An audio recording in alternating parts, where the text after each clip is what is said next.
A millionaire with a terminal illness on the brink of death, abandoned by his wife and only son. Wealth without heirs echoes into the void, and days later, an unexpected twist emerges. If this story interests you, subscribe to our channel, don't forget to like this video, and tell us which city you're watching from. Let's continue. In the mirror-like window of a skyscraper, the silhouette of a man was reflected, whose life seemed to be the embodiment of success. He stood looking at the city from the height of the 50th floor, adjusting the perfectly fitting tie on his expensive shirt. His reflections spoke of power, achievements, victories, but today, something was different. He ran his hand through, his graying temples noticing for the first time how deep the wrinkles around his eyes were. 55 years old, an age when many begin to think about their legacy. But he had no time for such thoughts. His empire, bearing his surname, required constant attention. A call from his secretary interrupted his thoughts. "Your wife is on the line." He sighed, already knowing what would follow. 25 years of marriage had taught him to predict every word. "Darling, do you remember tonight's reception? The entire board of directors will be there, the Minister of Economy." Her voice sounded, as always, insistent and a little irritated. "Of course I remember," he replied, although in reality he had long lost interest in these endless social events. His wife continued to talk about the importance of being present, about reputation, about possible new contracts. All this was part of their unspoken agreement. She maintained the family's image in high society. He provided financial well-being. Hanging up, he shifted his gaze to the photograph on his desk. Their son, now a 30-year-old man, ran one of the subsidiaries of the holding company, talented, ambitious, and just as cold as this glass skyscraper.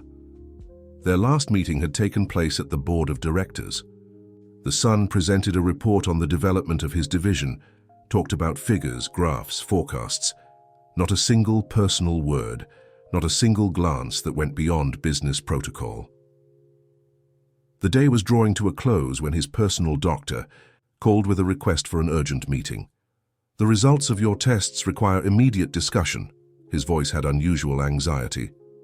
"Tomorrow," he replied briefly, looking at his watch. There were 2 hours left until the reception, and he still needed to review several important documents. But something in the doctor's voice made him wary. In 20 years of their acquaintance, he had never shown such concern. "Okay, I'll come in an hour," he finally agreed, cancelling the remaining meetings. Going down in the elevator, he pondered how strangely life is arranged.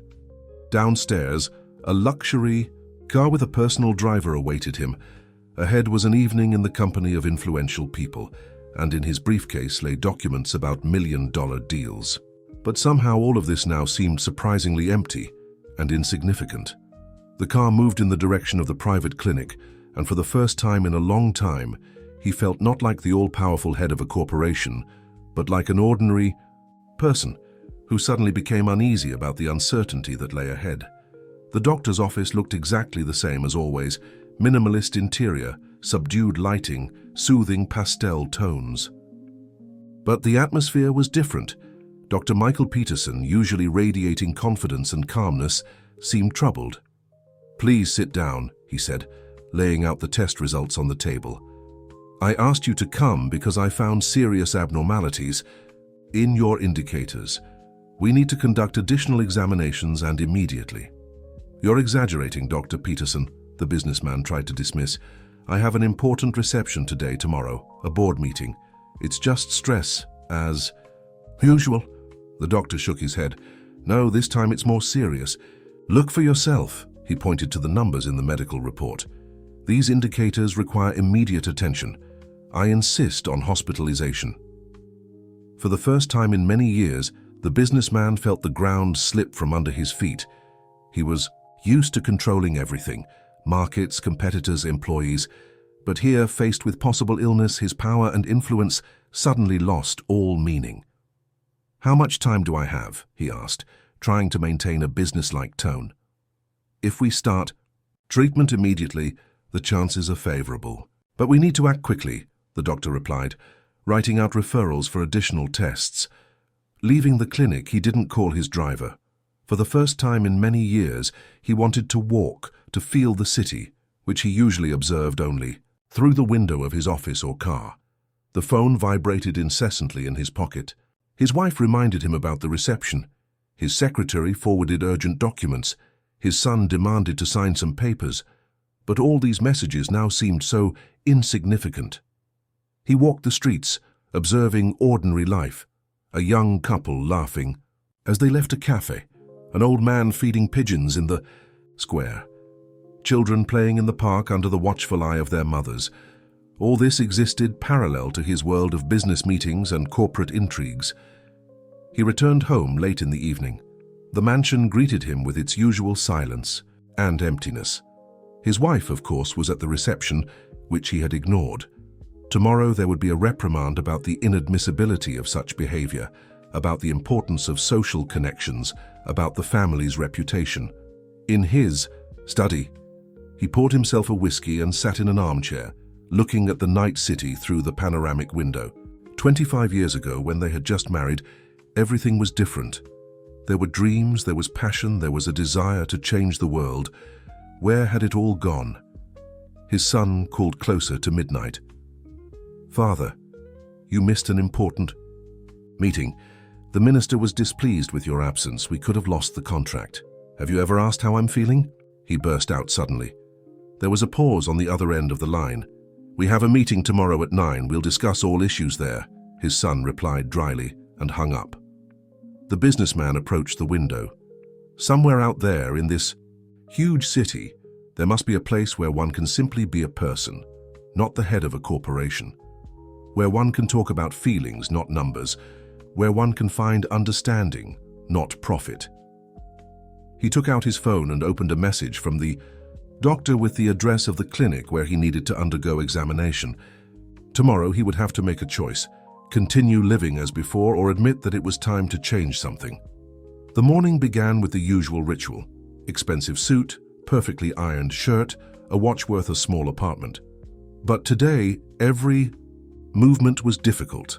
The doctor's words echoed in his head, overshadowing the usual thoughts about business and meetings.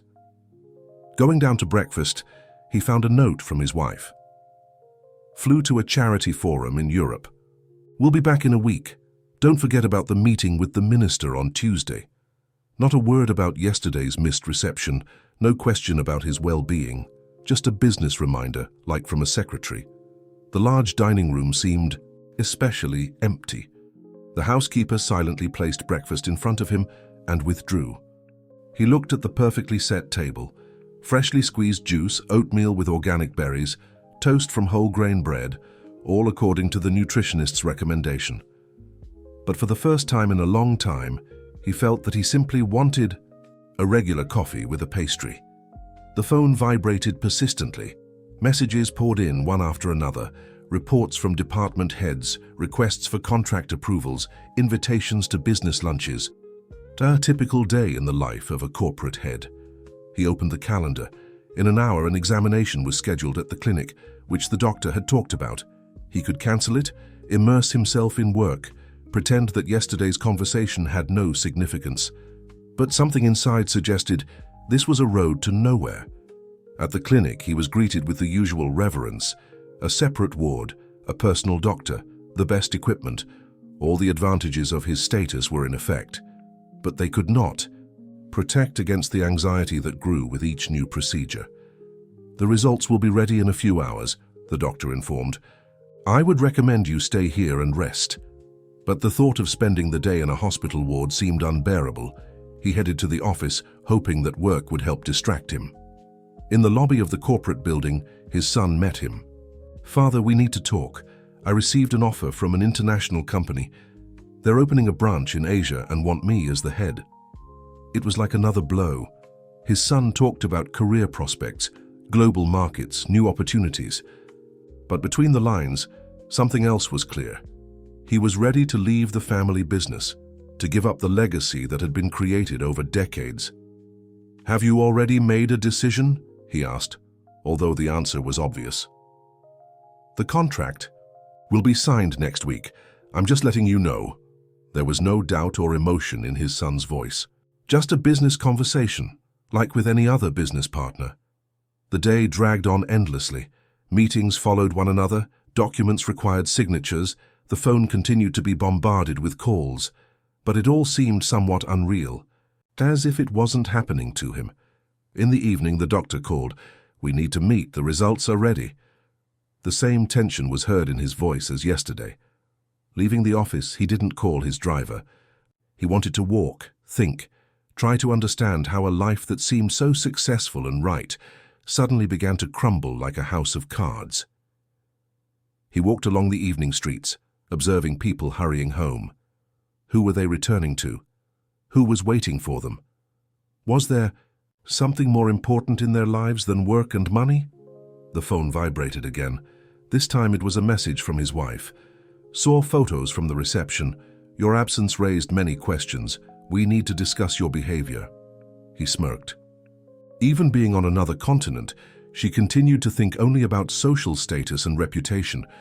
When had their marriage turned into a business partnership? When had concern about impressions become more important than real feelings? He didn't want to go home. The empty mansion with its perfect order and cold luxury now seemed foreign and uncomfortable. He decided to walk a little more before facing the reality that awaited him in the doctor's office. That evening, his path lay through a district where he had never been before. There were no luxury boutiques and expensive restaurants here, but there was a kind of special, vibrant atmosphere. Small cafes, art galleries, street musicians, all this created a striking contrast to his familiar world of corporate glamour. His attention was drawn to a small coffee shop. Through the large windows, he could see a cozy interior with bookshelves and antique armchairs. Without any particular reason, he decided to go inside. The tinkling of a bell above the door announced his arrival. Behind the counter stood a young woman with a friendly smile. "Good evening, what can I offer you?" He hesitated. Usually in restaurants, coffee was served to him prepared according to a special recipe. "Just a cup of fresh coffee," he finally replied. "We've just got a new roast ready." The young woman began working with the coffee machine. "Please sit wherever you like." He chose a spot by the window, and for the first time that day, felt the tension beginning to ease. The coffee shop's interior was conducive to reflection. Old photographs on the walls, worn but comfortable armchairs, the subdued light of table lamps. "Your coffee." The woman placed a cup in front of him and unexpectedly added, "And a cinnamon." "Roll on the house. You look like you could use something sweet." He wanted to object, to say he didn't eat pastries, but the aroma of fresh baking was too tempting. The first sip of coffee was a revelation, no comparison with the carefully calibrated blends from his favorite restaurants. "Emily," the woman introduced herself, noticing his surprised look. "This is a family coffee shop. My brother and I have been running it for 3 years." At that moment, a young man carrying a stack of papers emerged from the back room. I think I've found a solution for the filtration system." He was so engrossed in his calculations that he didn't even notice the visitor. "This is my brother, Andy," Emily smiled. "He's studying engineering and developing a water purification project for small towns. Sorry, he's always like this when it comes to his research." Unexpectedly, he felt interest. "I once studied engineering," he said. "Perhaps I could take a look at the calculations." The next hour passed unnoticeably. He and Andy discussed technical details of the project, drew diagrams on napkins, debated various approaches to solving the problem. For the first time in a long time, he felt not like a businessman, but simply a person engrossed in an interesting task. The phone vibrated again. This time it was a message from the doctor. "Where are you? The results require immediate discussion." Reality returned. Suddenly, he looked at his watch. More than 2 hours had already passed. "I need to go," he said, reaching for his wallet. "Come again," Emily sincerely offered. "It's always quiet here in the evenings. You can work peacefully or just relax." Leaving the coffee shop, he felt a strange reluctance to return to his familiar world. These 2 hours spent in simple conversation with strangers seemed more real to him than all the recent years of social receptions and business meetings. But ahead waited a conversation with the doctor, a conversation that could change his entire life. Or perhaps it had already begun to change at the moment when he accidentally walked into a small coffee shop on a quiet street. He called a taxi and gave the address of the clinic. His head was spinning not with thoughts about the upcoming diagnosis, but with formulas and calculations from Andy's project. Perhaps for the first time in many years, he felt truly alive. The clinic greeted him with the usual sterile silence. In the doctor's office, a subdued light was on, creating an almost intimate atmosphere. The doctor looked puzzled, sorting through the test results. "We conducted a repeated study," he began, looking carefully at his patient. "And I must admit that the situation is ambiguous. The primary indicators did indeed cause serious concern, but the new data suggest that everything may not be as dramatic." The businessman sat motionless, waiting for the continuation. Over the past few days he had prepared himself for the worst, and now these words sounded almost unreal. "I recommend conducting another examination, but in a different clinic," the doctor continued. "I have the contacts of a specialist who deals specifically with such cases. Perhaps the initial diagnosis was too hasty." Suddenly, a strange thought flashed through his mind. What if he didn't rush to refute the first diagnosis? What if he used this situation to understand who is who in his life? "How long will the new examination take?" he asked, already forming a plan in his head. "A week, maybe 2, the doctor replied, "but I strongly recommend not to delay." Leaving the clinic, he was in no hurry to tell anyone the news. His wife was still in Europe, his son was preparing to move to Asia. Both thought he had serious health problems, and their reaction to this situation spoke for itself. Instead of returning to the office, he headed to the now familiar coffee shop. Something drew him there. Perhaps the sincerity of communication, perhaps the atmosphere of simplicity and honesty that was so lacking in his world. Emily greeted him with a smile. "We were expecting you. Andy wanted to show you new calculations." That moment, the phone rang. His wife's name appeared on the screen. "Darling, I met some amazing investors here. They're showing interest in our company. I think now is the perfect time to consider an offer to sell part of our assets." He listened to her voice, so businesslike and energetic, and realized that she hadn't even asked about his health. Moreover, she seemed to already be planning the future of the company, based on information about his supposed illness. "Let's discuss this later," he replied briefly and hung up. Andy was already spreading the drawings of his project on the table. His eyes were burning with enthusiasm as he explained new ideas for improving the filtration system. No pretense, no hidden agenda, just sincere passion for his work. "You know," said the young man, "if we could implement this project, we could provide clean water to dozens of small towns. But without serious support, it will remain just a paper development." Emily approached their table with fresh coffee. "My brother's a dreamer, always wants to change the world for the better." "Is that bad?" asked the businessman, feeling a new idea forming in his head. He took out his phone and dialed his lawyer's number. "I need a consultation on establishing a charitable foundation. When can we meet?" He spent the entire evening in the coffee shop, discussing the technical details of the project with Andy and sharing his experience in engineering. For the first time in a long time, he felt not just like a businessman, but like a person capable of really making a difference. He returned home late in the evening. The empty mansion was quiet and cold. On the answering machine blinked a message from his son. "Father, we need to discuss the transfer of management of my division. I'm flying out in 2 weeks." He sat in his favorite armchair and for the first time in a long time felt absolute clarity. Perhaps this supposed illness was not a curse, but a gift of fate. A chance to see the true face of loved ones and understand what is truly important in life. Morning began with an unexpected call. His old acquaintance, one of the best lawyers in the city, agreed to meet immediately. "I have information that might interest you." There was unusual tension in his voice. The meeting was set in a small restaurant away from the business center. The lawyer, Samuel Wilson, looked unusually agitated. "I've been hesitating for a long time whether to talk about this," he began when they were alone. but given our long-standing acquaintance and current circumstances, he took a folder with documents from his briefcase.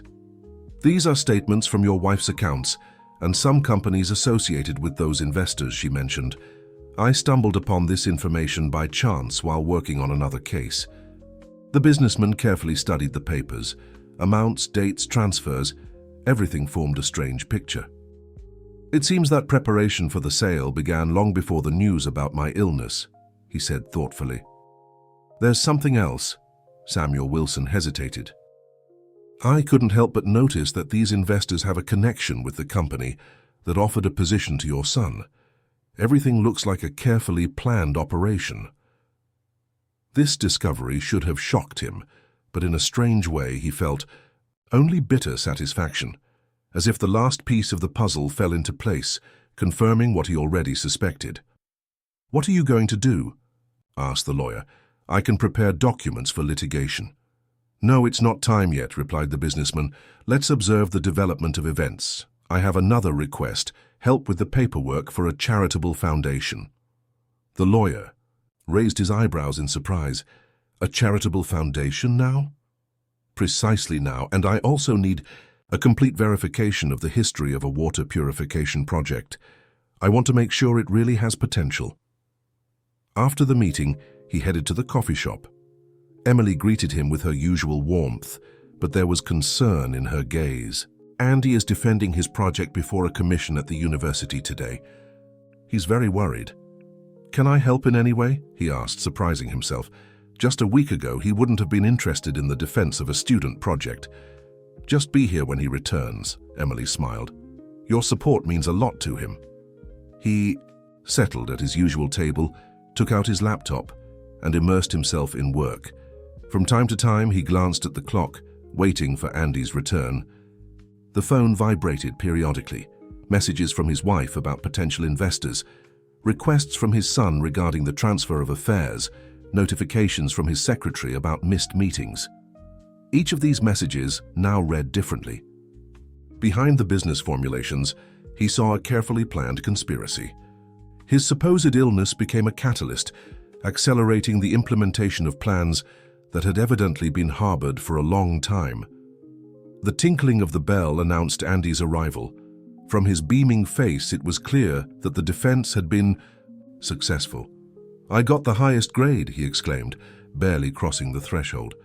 And the professor said the project has real prospects for implementation.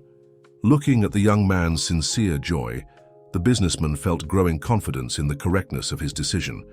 While his family was plotting, preparing to divide the empire, he found something more valuable, an opportunity to really change the world for the better.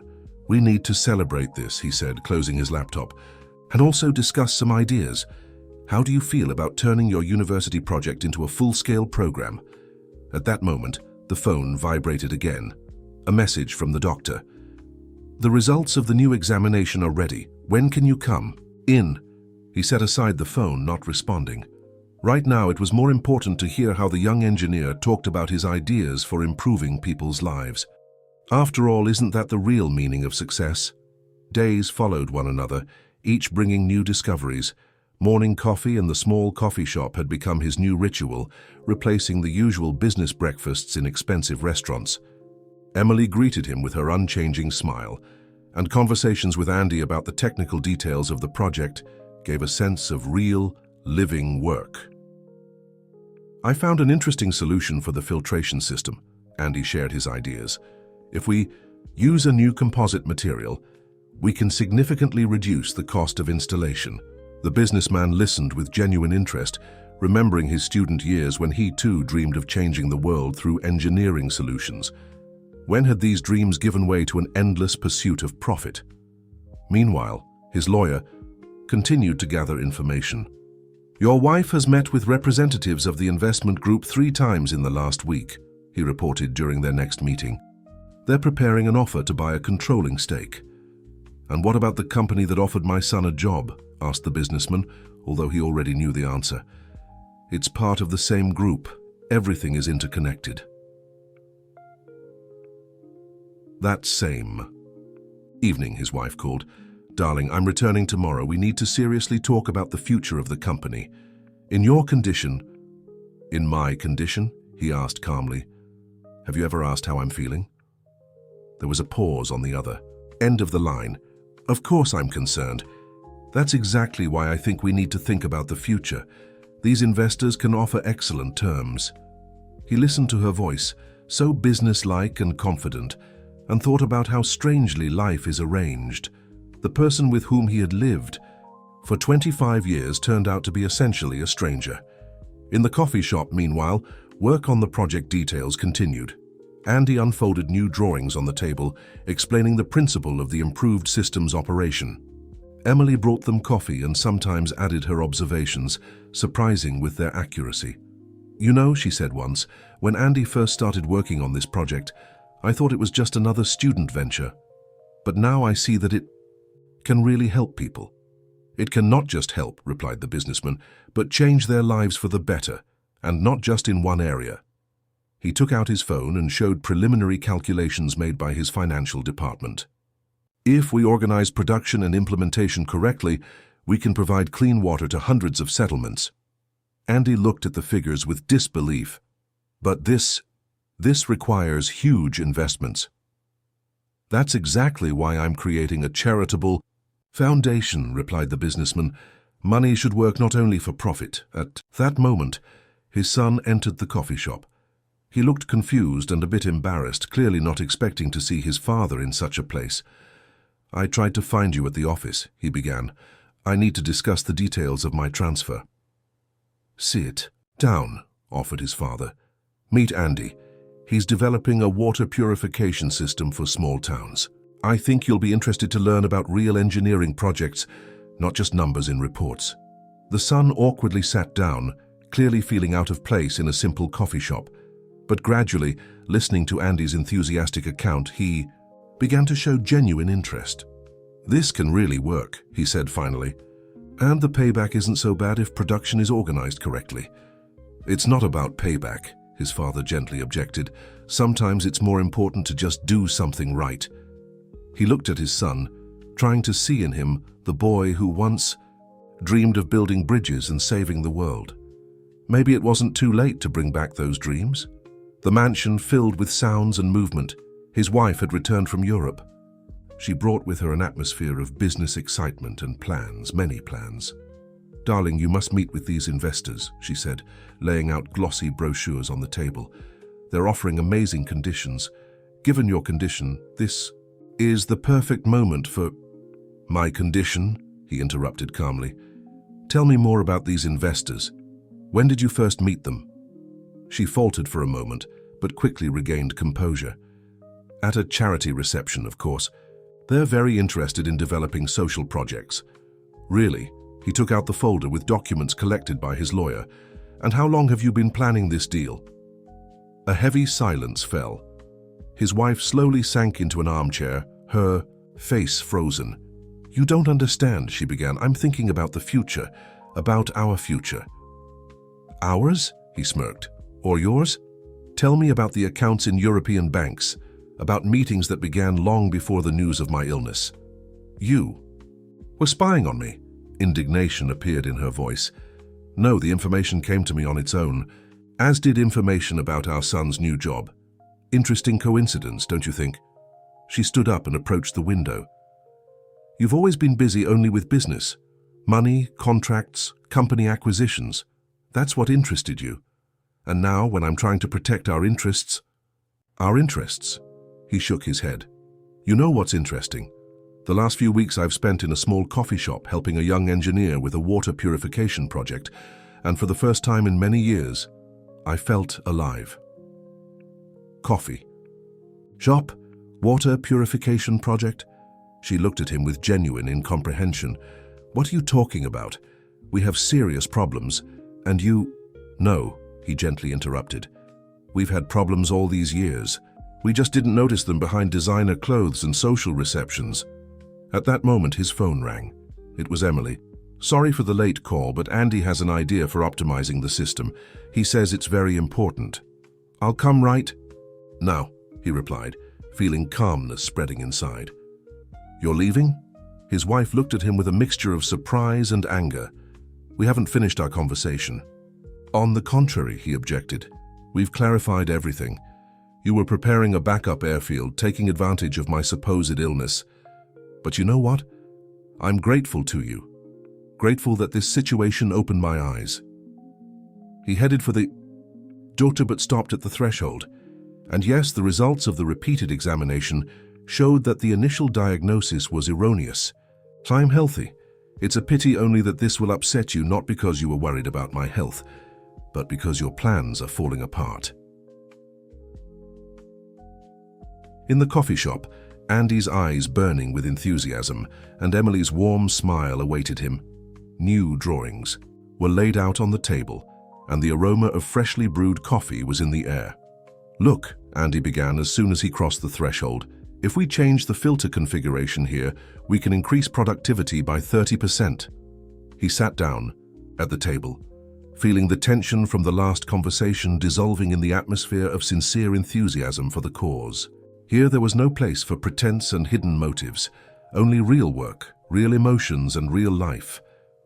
The next morning, the corporation's office was buzzing like a disturbed beehive.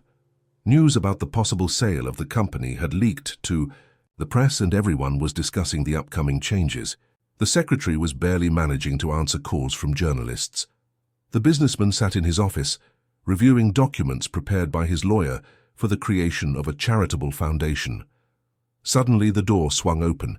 His son stood on the threshold. "Father, I need to tell you something," he began, unusually agitated. "Last night I thought a lot about our conversation in the coffee shop and about Andy's project." He walked into the office and sat opposite his father. "You know, I also once dreamed of creating something useful. Remember my school project on cleaning city parks?" "Of course I remember," his father smiled. "You developed a whole system for separate waste collection." "Yeah, and then it all just got busy. MBA courses, internships at large companies, the pursuit of profit." He paused. "When I was offered the position in Asia, I didn't even ask what exactly I would be doing. I just saw the figures in the contract." His father listened attentively, not interrupting. For the first time in many years, his son was speaking to him frankly.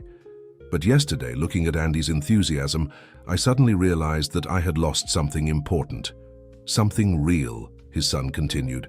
"And also, I checked into this company in Asia. It turns out it's connected to those investors Mom brought in." "I know," his father replied calmly. "And what do you think about that?" "I think I don't want to be part of this game," his son said firmly. "Moreover, I want to help with the water purification project. I have experience in project management. I could..." He was interrupted by a phone call. It was Emily. "Sorry to bother you, but we have a problem. Andy tried to test a prototype and something went wrong. The system needs refinement, and we're running out of resources." "We'll be right there," replied the businessman and looked at his son. "Want to join? It seems your project management experience might come in handy right now." In the coffee shop, they were met with an unusual sight. The normally neat space was filled with prototype parts, and a distressed Andy sat over his calculations. "Look," he showed them the graphs. "Productivity drops after several hours of operation. I can't figure out what the problem is." The son carefully studied the documentation. "What if we look at this from a different angle, not as a technical problem, but as a process optimization issue?" The next few hours they spent discussing various aspects of the project. The son offered management solutions, Andy adjusted technical details, and the father observed this unexpected collaboration with quiet joy. Emily, bringing coffee, also noticed the changes. "You know, you've made an excellent team. Each brings something of their own." By evening, they had found a solution to the problem. Moreover, they had a clear plan for the project's development, from refining the prototype to launching the first units in test mode. "Father," said the son as they returned home, "I'm not going to Asia. I think I'm needed more here, and I want to participate in creating the charitable foundation." The businessman felt a lump rising in his throat. For the first time in many years, he saw in his son's eyes the same fire that burned in them long ago, when he dreamed of changing the world for the better. "You know," he replied, It seems our family company is finally starting to do what it should have been doing from the beginning, creating something truly important for people. That morning in the boardroom, it was unusually crowded. In addition to the usual participants, there were representatives of the investment group, lawyers, and of course, his wife, who was clearly preparing for triumph. "Dear colleagues," she began, rising from her seat, "today we have gathered to discuss the future of our company, given the circumstances." "Which circumstances exactly?" her husband calmly interrupted. "Tell us in detail." She faltered for a moment, but quickly regained composure. "Your health condition requires that we think about the stability of the company. These respected investors are ready to offer." "Indeed." He stood up and swept his gaze across those present. "Let's talk about health, and while we're at it, about how some people tried to use rumors about my illness for their own interests." A whisper ran through the hall. His wife paled, and the representatives of the investment group noticeably tensed. "I have some interesting documents here," he continued, pulling out a folder. "Bank statements, meeting minutes dated long before the news about my health appeared. It seems some people were very carefully preparing for this day." "This is slander," exclaimed one of the investors. "We came with honest intentions." "Really?" His son unexpectedly joined the conversation. "And my appointment to your subsidiary in Asia was also an honest offer." He stood next to his father and placed his own folder of documents on the table. "Here's evidence of how this deal was prepared for months, how shell companies were created, how funds were transferred." His wife tried to say something, but she was interrupted by the chairman of the board of directors. "I think we all need explanations." "There will be explanations," the businessman nodded. "But first, I want to make an important announcement. Firstly, the results of a repeated medical examination showed that I am absolutely healthy. Secondly, I am indeed planning serious changes in the company, but not the ones some of those present were counting on." He turned on the projector, and diagrams and calculations of the water purification project appeared on the screen. "This is the future of our company. We are creating a charitable foundation that will deal with the implementation of innovative social projects. The first of these is a water purification system for small settlements." "But this is charity," someone from the investors exclaimed. "What profit comes from this?" "You know," the businessman smiled, "the last few weeks I've spent in a small coffee shop, watching a young engineer work on a project that can change the lives of thousands of people, and I understood that not everything in this world should be measured by profit." "I will lead this project," announced his son. "We already have a working prototype and an implementation plan." Silence fell in the hall. His wife slowly sank into a chair, realizing that all her plans were crumbling. "Regarding the attempt at hostile takeover of the company," the businessman continued, "all documents have been transferred to the appropriate authorities. I think some of those present will have many interesting conversations with lawyers." He looked at his wife. "And yes, I'm filing for divorce. 25 years is enough time to understand that some unions exist only on paper." When the boardroom emptied, father and son remained alone. "You know," said the son, "for the first time in many years, I feel like I'm doing something truly important." "Me too," replied the father. "Shall we go?" "They're waiting for us at the coffee shop." Andy wanted to show new calculations. They left the office and headed to the now familiar place where fresh coffee smelled and the spirit of genuine creativity lived, where simple dreams turned into projects capable of changing the world for the better. News of the events in the board of directors quickly spread throughout the business community. Phones didn't stop ringing. Journalists besieged the office trying to get comments. But in the small coffee shop, which had become the unofficial headquarters of the new project, a completely different atmosphere reigned. "Look," Andy laid out, drawings of an improved prototype on the table. "We can start with installation in 3 towns. This will allow us to test the system under different conditions."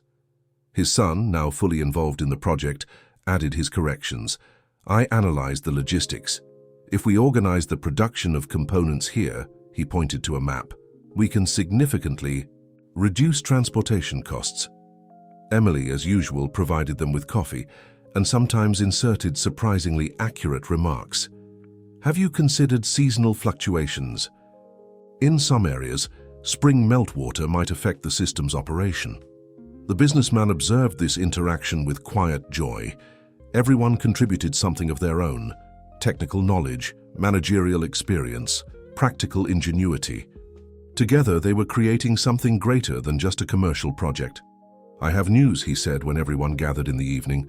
"The lawyers have completed the paperwork for the charitable foundation. Now, we can officially begin work." Andy beamed. "This means we'll really be able to implement the project? Not just on paper, but for real?" "Moreover," added the businessman, "I want to offer both of you official positions in the foundation. Andy, you'll head the technical direction. And you, Emily, if you agree, could handle public relations and project coordination." The brother and sister exchanged glances. "But what about the coffee shop?" asked Emily. "Why not combine them?" suggested his son. "This place has already become something more than just a cafe. Ideas are born here, like-minded people gather. We could create a creative space here for developing social projects." "A kind of idea incubator," the father continued. "A place where young inventors and entrepreneurs could receive support and development." While they were discussing the details, an elderly man entered the coffee shop. It was the same doctor who had once made the erroneous diagnosis. "Excuse the intrusion," he began. "I've been following the news and I must explain myself." The businessman invited him to sit down. The doctor looked embarrassed. "You see, when I saw the first results, they really did cause concern. But then, after repeated analyses, I should have immediately reported the error." "But you didn't," the businessman noted calmly. "Why?" The doctor lowered his eyes.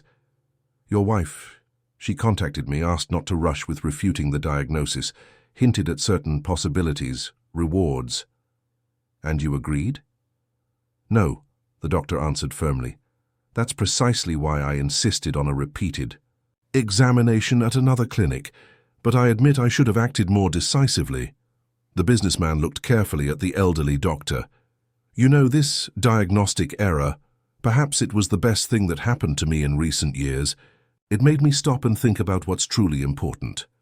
"Still, I wanted to apologize," said the doctor, "and perhaps offer my help. I heard about your water purification project. I have experience in hygiene and disease prevention. Perhaps this knowledge could be useful?" Andy immediately perked up. "Actually, we were just thinking about how to ensure medical control of water quality at the installation sites." So another participant joined their team. The coffee shop was gradually turning into a place where people ready to change the world for the better gathered. Each brought their knowledge, experience, energy. At the end of the day, when everyone had left, the businessman lingered by the window. Outside, the streetlights were coming on, passers-by hurrying about their business. Somewhere out there in this big city, his ex-wife was surely making new plans, but that no longer mattered. Here, in the cozy coffee shop, something real was being born, something important. Spring brought the first tangible results of their work. Water purification systems were installed in 3 pilot towns, and the initial feedback exceeded all expectations. "Look!" Andy burst into the coffee shop, waving a folder with reports. "The water quality exceeds all standards, and the energy consumption is even lower than we calculated." Emily, now combining managing the coffee shop with work at the foundation, smiled. "Have you seen the feedback from local residents? They say that for the first time in many years they can drink water straight from the tap." The coffee shop had indeed transformed. The second floor had turned into a modern workspace, where young inventors and social entrepreneurs could work on their projects. Regular meetings, presentations, and workshops were held here. His son, who had taken over operational management of the foundation, contributed his managerial experience. "We've already received more than 50 applications from other settlements. We need to think about expanding production." "And not just production," added the businessman. "Young engineers are approaching us with other social projects, solar panels for remote areas, waste recycling systems." At that moment, an elderly man in an expensive suit entered the coffee shop. The businessman recognized him immediately. It was the same investor who had participated in the attempted takeover of the company. "May I speak with you?" he asked uncertainly. "In private?" They settled at a distant table. The investor was silent for a long time, staring at his cup of coffee. "You know," he finally began, "I've been observing your project for the last few months. At first I thought it was just a whim, an attempt to create a new image for yourself. But now I see I was wrong." He took a folder from his briefcase. "Here's a business plan. We could create a network of similar social enterprises across the country, not for profit, but for real change." The businessman looked carefully at his interlocutor. "Why such a change?" "I have a grandson," replied the investor after a pause. "Recently he asked me what I've done in my life, what I'm truly proud of, and I couldn't answer. All these deals, acquisitions, millions in accounts. It all suddenly seemed so empty." Andy, who had apparently been working at the next table, unexpectedly intervened in their conversation. "Excuse me, but I accidentally overheard. We actually have a project for cleaning industrial effluents. Perhaps your experience in industry could help." So another unexpected ally joined their team. A former adversary turned into a partner, bringing his connections and experience to the development of social projects. By evening, when the main flow of visitors had ebbed, they gathered. As a team at a large table, Emily brought fresh coffee and homemade pie.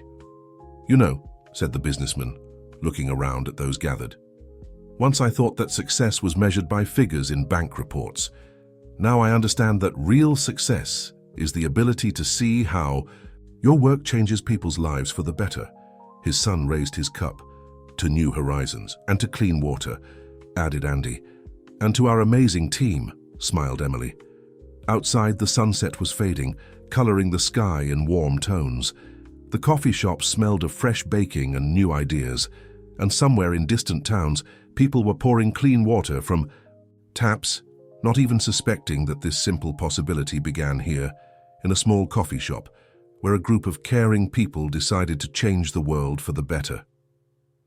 6 months passed. The small coffee shop had turned into a real center for social innovation. The first floor remained a cozy cafe where Emily continued to create a special atmosphere, but the second and recently equipped third floors were now filled with young enthusiasts working on various projects. That morning, the businessman arrived earlier than usual. He was greeted by the aroma of freshly brewed coffee and Emily's familiar smile. "Have you heard the news?" she asked, placing a cup in front of him. "The local administration has approached us with a request to expand the project throughout the region." "Yes, my son told me yesterday," he nodded. "By the way, where's Andy? I need to discuss technical details with him." "He's at a meeting with a delegation from the neighboring county. It seems our experience has interested many."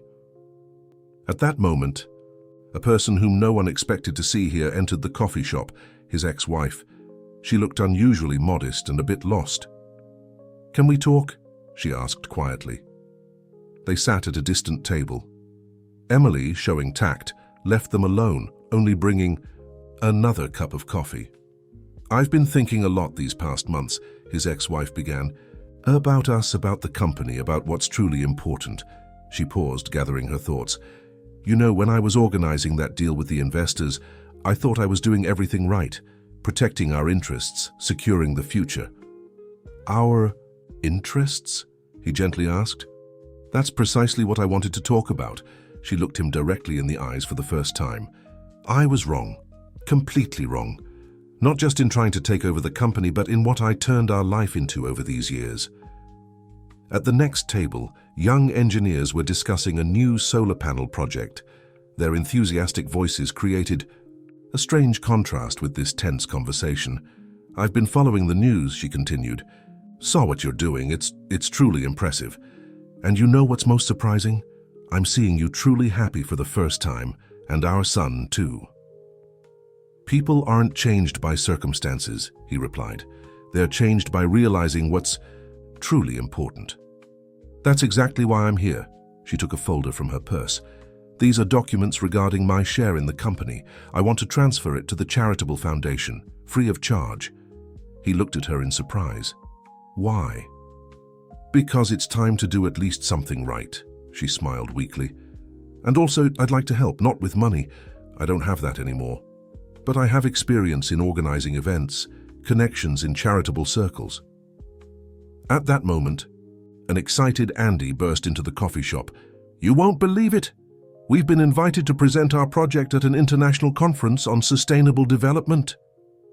He stopped short, noticing the unusual guest, but the businessman had already made a decision. "Let me introduce you. This is our new public relations consultant. I think her experience will be useful in preparing for the conference." His ex-wife nodded gratefully, and Andy, not losing his enthusiasm, began explaining the details of the upcoming event. By evening, when the main hustle had subsided, the businessman went up to the roof of the coffee shop where they had recently equipped a small terrace. Here, looking at the sunset sky, he thought about the strangeness of life, how an erroneous diagnosis led to real healing, not of the body, but of the soul, how betrayal opened the road to new possibilities, and how a small coffee shop became a place not only for new projects, but for new beginnings in the lives of very different people. The international conference exceeded all expectations. The water purification project generated enormous interest, and Andy's presentation received the highest evaluations from experts. But the most unexpected was what happened after the official part. "Representatives from several countries have approached us," his son excitedly reported when they returned to the coffee shop. "They want to adapt our system for their regions." Emily was pouring celebratory coffee while her brother was spreading out business cards and brochures brought from the conference. His ex-wife, now fully immersed in the foundation's work, was already drafting a plan for international cooperation. "You know," said the elderly investor who had become their reliable partner, "I was talking with my grandson yesterday, told him about our project, and you know what he said? 'Grandpa, I want to do something important for people too.'" The businessman smiled, remembering how just a year ago he sat in his enormous office on the top floor of a skyscraper, feeling like the king of the world.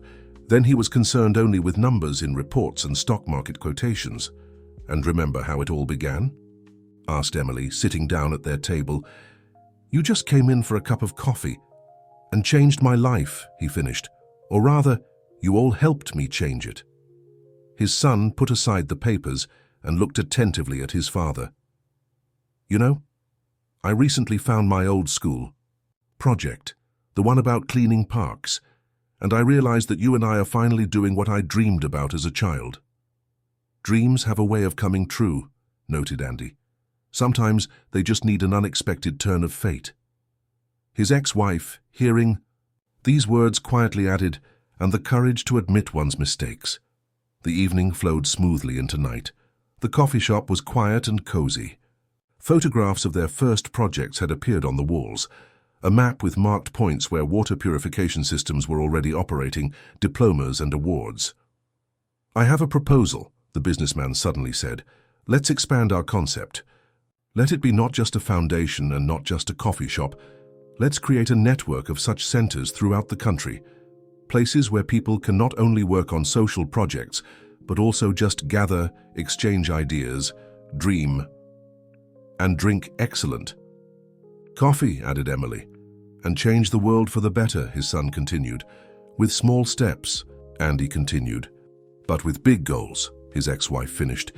They sat at the table, such different people brought together by chance or fate. The businessman who considered himself the master of life, his son searching for his calling, a young engineer with a dream to make the world better, his sister who created a place where all these paths crossed, an ex-wife who found the strength to start anew, even the elderly investor who discovered a new meaning in life. Outside, dawn was breaking. A new day brought new possibilities, new projects, new dreams, and in the small coffee shop that had become the beginning of big changes, the aroma of freshly brewed coffee was already in the air, a symbol that each morning can be the beginning of something important. "You know," said the businessman, looking at the dawn, "sometimes you need to lose everything to find what's most important, or think you're losing." "What matters isn't what you have," Emily smiled, "but what you do with what you have." Autumn painted the city in bright colors, and the small coffee shop, now a well-known innovation center, was bathed in golden rays of sunlight. On the first floor, the cozy atmosphere created by Emily's caring hands still reigned, but now people from all corners of the country, and even from abroad, could often be met here. "Can you imagine," Andy was saying, showing a map on his laptop screen, "our water purification systems are now working in 50 settlements, and this is just the beginning." Shez, son, now fully immersed in managing social projects, added, "Have you seen the latest results? The disease rate in these areas has decreased by 40%. The businessman listened to these reports with quiet pride. His former office in the skyscraper now seemed like a distant memory. Here, in a simple coffee shop, ideas were born that were truly changing people's lives. "I have news," Emily suddenly said, sitting down at their table. "Remember that journalist who came last week? He wrote an article about us. It's been reprinted by major publications." She opened the article on her tablet. "How a Small Coffee Shop Changed the World," declared the headline. The story of their project was told simply and honestly, without exaggeration or fancy words. "But the most interesting thing," Emily continued, "is that after this publication, dozens of young inventors and social entrepreneurs have contacted us. They want to join our initiative." At that moment, the businessman's ex-wife entered the coffee shop. Over the past few months, she had completely transformed. The cold haughtiness had disappeared, giving way to a sincere enthusiasm for the cause. "We did it," she exclaimed from the doorway. "The Department of Education approved our program. Now we'll be able to conduct training seminars for students at technical colleges." All this news required reflection. They went up to the roof, where they had recently equipped a cozy terrace. The autumn evening painted the sky in amazing colors. "You know," said the businessman, looking at the city, "a year ago I considered myself a successful person. I had an empire, power, money, but only now do I understand what real success means." His son put a hand on his shoulder. "Remember how you always said that business is about numbers? Now I understand that business is first and foremost about people. And their dreams," added Andy, "dreams that can be turned into reality." "And a place where these dreams can meet," smiled Emily, lovingly looking at her coffee shop. The evening flowed smoothly into night. Everyone who had become part of this amazing story gathered in the coffee shop. Young engineers working on new projects, the elderly investor with his grandson, eagerly discussing the idea of an ecological startup, the doctor now heading the medical direction of their initiative. "Remember how it all began?" his son suddenly asked. "With an erroneous diagnosis?" "No," his father gently objected. "It all began with a cup of coffee and a sincere conversation, with the moment when we allowed ourselves to be real." His ex-wife, now an important part of their team, quietly added, "And with the courage to admit our mistakes and start all over again." The night city spread out before them, twinkling with lights. Somewhere out there, in that sea of lights, lived people whose lives had already been changed by their work. And how many more lives could be changed for the better? "I have an idea," Andy suddenly said. "Let's create a training program. We'll share our experience, help others launch similar projects in different cities." "And not just in cities," his son picked up. "In any place where there are people ready to change the world for the better." The winter morning was particularly bright. The snow sparkled in the sun, and the windows of the coffee shop reflected festive garlands. The new year was approaching. But today they gathered not for celebration. "So," the businessman began, surveying those gathered, "a year has passed since the launch of our first project. I think it's time to sum up some results." Andy unfolded a presentation on the large screen, a map of the country with marked points where their water purification systems were operating, efficiency graphs, feedback from local residents. "But, most importantly," he continued, "it's not about numbers. Look at these letters." Scans of letters from people from different parts of the country appeared on the screen. Simple words of gratitude touched more deeply than any official reports. "Now," his son joined the conversation, "let's talk about the future. We have proposals from 5 technical universities to create joint laboratories." His ex-wife, now responsible for educational programs, added, "And these aren't just laboratories. We're creating a whole support system for young inventors. From idea to implementation. Emily, still creating a special atmosphere in the coffee shop, poured fresh coffee for everyone. You know what's most amazing? Every day new people come to us, and each finds something of their own here. Remember that artist? Andy smiled. He offered to paint the water towers in the towns where our systems are installed. Now they're not just technical structures, but real works of art. And the group of schoolchildren, his son continued, who created an ecological patrol. Now they monitor the cleanliness of water bodies in their area. The businessman listened to these stories with a special feeling. Each story was confirmation that they were on the right path. But most importantly, he said, rising, is that we haven't created just a project or foundation.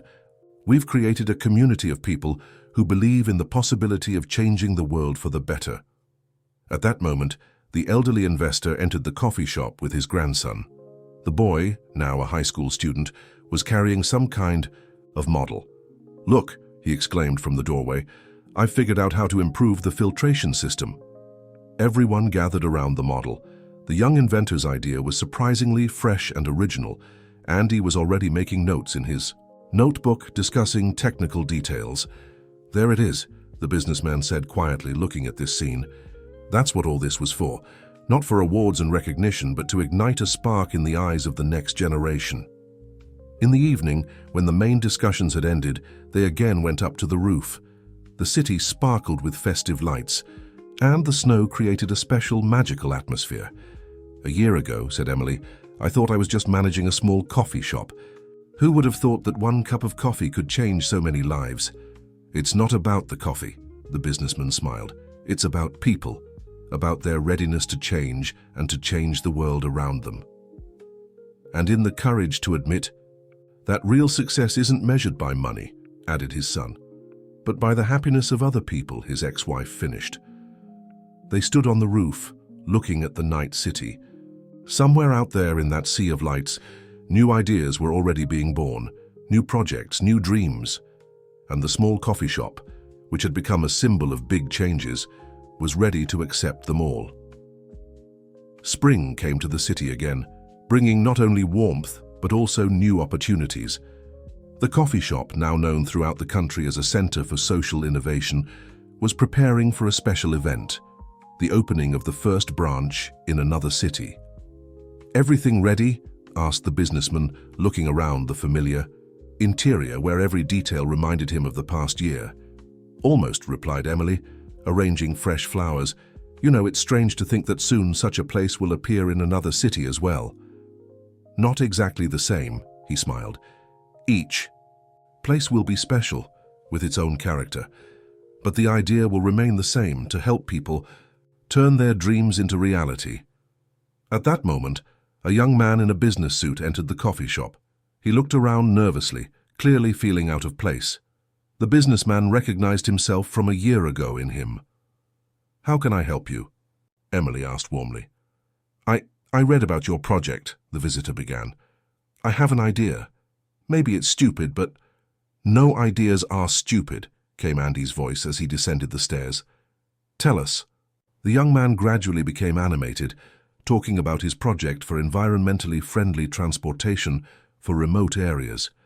His eyes lit up with the same fire that the businessman had once seen in Andy's eyes. His son, now an experienced manager of social projects, joined the discussion. He asked precise questions, shared experience, suggested solutions. "You know," said the businessman, observing this scene, "a year ago I came here just to drink coffee, and I found a new meaning in life." His ex-wife, now an indispensable team member, added, "We all found something important here. I, for example, finally understood what real success means." The day smoothly flowed into evening. Everyone who had become part of this amazing story gathered in the coffee shop. The elderly investor brought his grandson, who was already working on his own ecological project. The doctor was talking about the results of the latest research on the impact of clean water on the health of residents. "And remember," Andy suddenly said, "how you first became interested in my drawings. Then it seemed like just a conversation between two engineers. Sometimes the most important things begin with a simple conversation, replied the businessman. You just need to be ready to hear and understand. Emily brought everyone a special coffee, a new blend she had selected specifically for this evening. To new beginnings, she said, pouring the aromatic drink.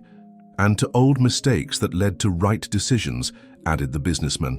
They sat late into the night, recalling all the events of the past year. Each told their story of transformation, their path to real purpose. You know what's most amazing, said his son. We haven't just created a successful project, we've created a place where people can find themselves. And each other, added his ex-wife, looking warmly at those gathered. And outside the city lived its life. Somewhere out there in its lights were other people who perhaps were also looking for their path. And now they had a beacon, a place where dreams become reality, and an ordinary cup of coffee can become the beginning of a great journey. On the day of the opening of the first branch of the coffee shop in another city, everyone gathered in the very place where this story began.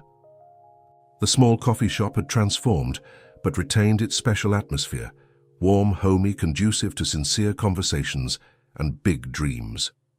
The live broadcast will begin in 5 minutes, announced Emily, setting up a large screen on the wall. They were going to watch the opening ceremony of the new Social Innovation Center, created in the image and likeness of their coffee shop. The businessman looked around at those gathered. His son, now a confident manager of social projects, was explaining something to a group of young entrepreneurs. Andy, who had recently received an international award for his water purification project, was discussing technical details with a team of engineers. His ex-wife was coordinating educational programs that would now be conducted in both centers. You know, he said, rising from his seat, a year ago, I thought I had lost everything. An erroneous diagnosis, betrayal of loved ones, the collapse of plan. But now I understand that real life actually began then. A life that has meaning, added his son, approaching his father. An image of the new center appeared on the screen. Externally, it looked nothing like their cozy coffee shop, a modern building of glass and concrete. But inside reigned the same spirit of creativity and mutual help. Look, exclaimed Emily, people have already gathered there. Indeed, young people with folders and laptops were crowding at the entrance to the new center, future social entrepreneurs, inventors, dreamers. Each of them, said Andy, can change the world for the better. They just need a place where they'll be heard and supported. Like you were once heard and supported, his sister smiled. The opening ceremony was simple and without unnecessary pomp. The symbolic ribbon was cut not by an official or celebrity, but by a local schoolgirl who had come up with a project for collecting and recycling plastic. There it is, the real future, the businessman said quietly. Not in figures and reports, but in the burning eyes of those who want to make the world better. After the official part, they still sat for a long time in their coffee shop. Emily prepared a special coffee. Andy talked about new ideas for improving the water purification system. His son shared plans for expanding the network of centers. Remember, his ex-wife suddenly said, how we all feared change, how we clung to the familiar, even if it made us unhappy. Fear is a bad advisor, replied the businessman. It's much more important to find the courage to be yourself and do what you truly believe in. The evening imperceptibly flowed into night. Outside, the lights of the city twinkled, and in the coffee shop, conversations about the future, about new projects, about dreams that could now become reality, continued. You know, the businessman said at the end, they say that life gives us not what we want, but what we really need. A year ago, I thought that fate had played a cruel joke on me, but it turned out it gave me an invaluable gift. He raised his cup of coffee. To new beginnings, to the courage to change, to people who become family not by blood, but by spirit, and to the small coffee shop that has changed so many lives. And will continue to change them, added Emily, looking at the screen where young people were still discussing their projects in the new center. So this day ended, but the story didn't end here. It continued in each new visitor, in each new idea, in each life saved. And the small coffee shop remained a place where an ordinary cup of coffee could become the beginning of a great journey. Dear listeners, if you were touched by this story of transformation, dreams, and real values, share your impressions in the comments. Subscribe to our channel so you don't miss new stories about people who find the courage to change their lives and the lives of others for the better. Tell us, are there places like this magical coffee shop in your city where big dreams are born? Like and share this story with those who also believe in the power of small steps toward big changes. Until next time.